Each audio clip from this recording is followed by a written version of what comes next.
Yo, yo, Tony D back at it with a review. Doom Patrol 121. Man, a pure joy to read.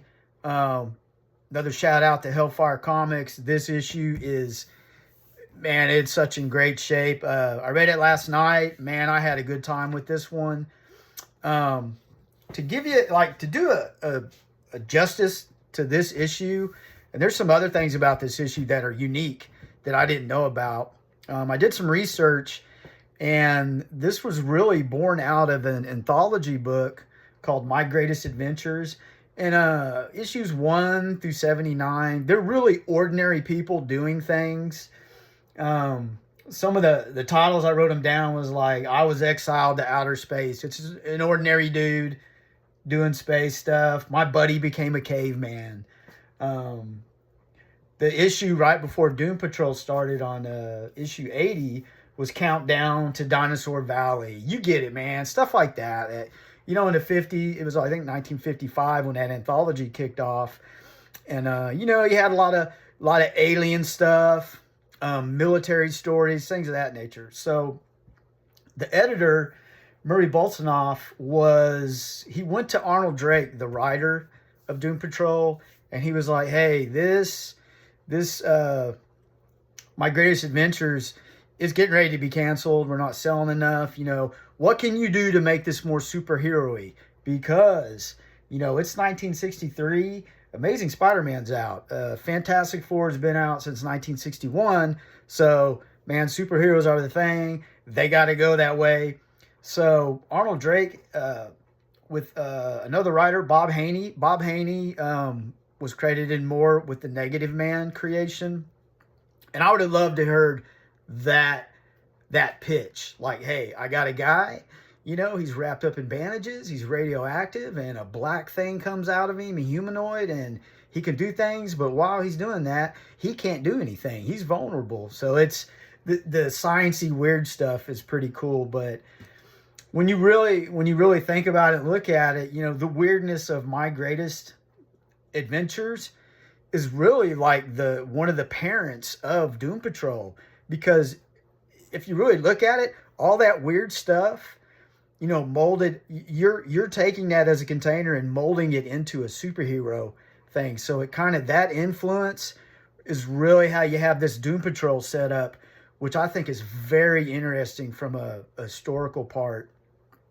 So now you're getting to a point where, and the artist was Bruno Premiani during the creation of Doom Patrol. So now you're getting to this part.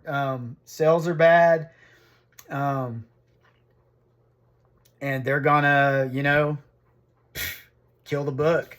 And one interesting thing about this is this is the first book in history where the cancellation actually has the killing of the whole team. And what's really interesting, it starts off with the fourth wall being broken. I didn't even know that. So you have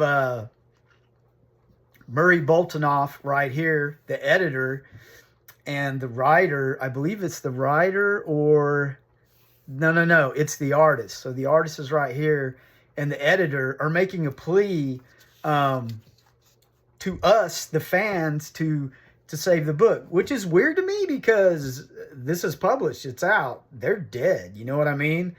But maybe it was like a resurrection thing.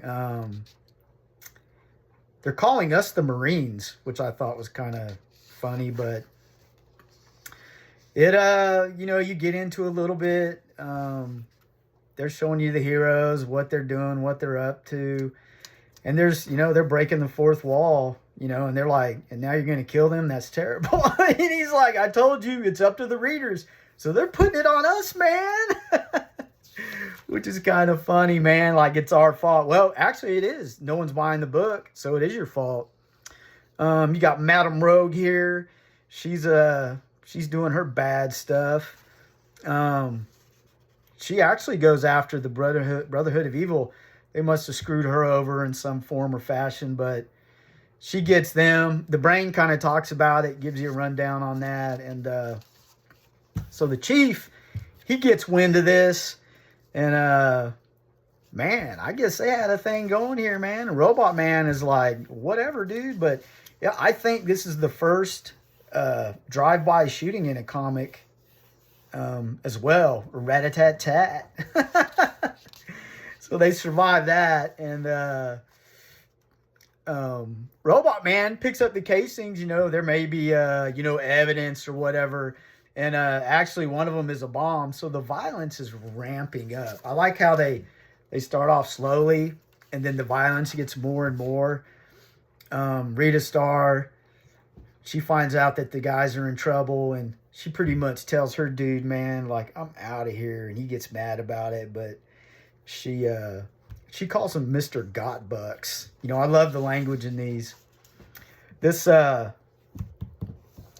article, like, was really dark, man. No chicken kamikaze. Like, I was reading this article, and they, like, tell you how the kamikazes were, like, they had no chance for change of mind. And they tell you, like, here, why, you know, they were locked in the plane so they couldn't bail out. Trigger bombs were bolted to the wings, and they couldn't land without blowing up. I was like, geez, dude. And just, you know, hey, kids, get your copy. But that was an interesting thing, part of the read.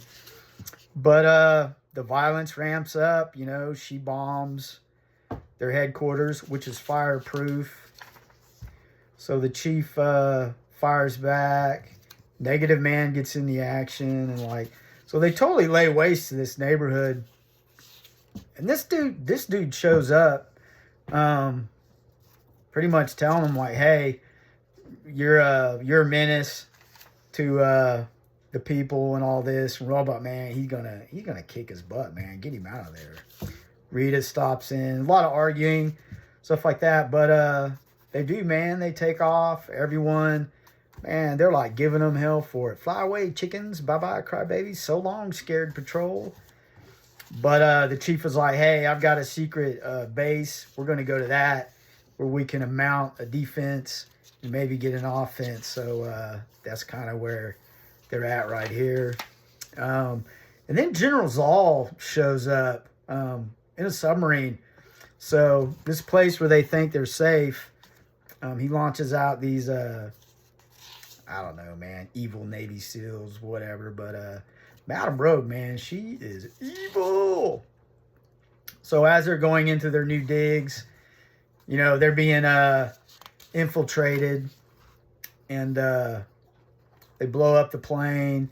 Robot Man, he starts getting to work. These dudes got super strength too. But he's fighting, like, you know, and through all this fighting and stuff, I'm like, they're going to kill him? How is that going to happen? But Captain Zoll has an unpleasant surprise. And I love the way he talks. He's like, you know, Dr. Calder, your old friend, Captain Zoll. An unpleasant surprise, 9? Especially since dear War Crime Commission declared me dead 15 years ago. So it's kind of like, I love how they make them sound. So they kind of, like, this happens fast, man. They, like, neutralize Negative Man. I love Negative Man. But he gets neutralized. Rita Star gets this net thrown over where she can't grow anymore. It's a steel net. And Robot Man, he's chewing through it. And he's trying to free her. Then he gets shot with a magnetism ray. And the chief kind of explains how that science works. He's all magnetized, so his servos are all working against each other. And then this dirty Vato, man, he has a bomb rigged up right here where, what is it? They have 2 minutes. And he has a place. It's only 14 useless fishermen. They die in 2 minutes, or you do. So there's a choice. This is in Maine, too, happening. It's in New England, Codsville, Maine. So remember that. It's a historic place. This is where that happened. Calder thinks he's bluffing, and, you know, he's a piece of work, dude. He doesn't care. And he's like, 2 minutes. he's sure that he's got him where he wants him. But the Doom Patrol, they have a Thelma and Louise moment, man. Like they're like, hey, these are ordinary people. We can't let this happen.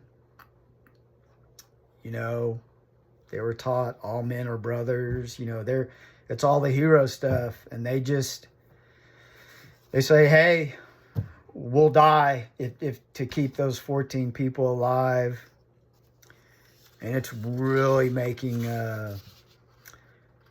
Madam Rogue and Captain Zoll very mad. I mean, Captain Zoll, he's really thinking that the sacrifice is not gonna happen, because if they kill the 14 people, their name's mud. But they go up, man, like in a blaze of glory. They announce to the world, Doom Patrol is gone. Rita Starr's boyfriend, I don't know what's up with this. It's like the water's like radioactive or something. But I mean, I kind of thought the dude was a jerk, but he does all this, you know, goodbye my love, my only love. Like, oh man, all that. Get that out of there. We don't need that. They just all died. And then at the end, you have the publisher and the artist talking again, you know, making another plea, talking about it'd be a miracle to change that ending, Bruno. A tougher job than even the Doom Patrol ever faced. And only you out there, the reader, could do it. You always wanted to be a superhero, didn't you? Okay, Charlie, let's see you try. So they're pleading for people to write in and resurrect the Doom Patrol. I've always loved the Doom Patrol. Love these old ads too. But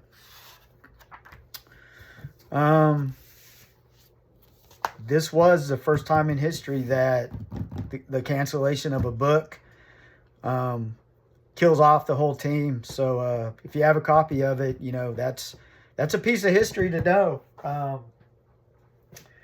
There was another cool thing, like Robot Man was going to be Automaton Man. They were going to name it, what was the name? They were going to be called the Legion of the Strange. I like that name better. But, you know, hey, maybe they'll come back, make Legion of the Strange.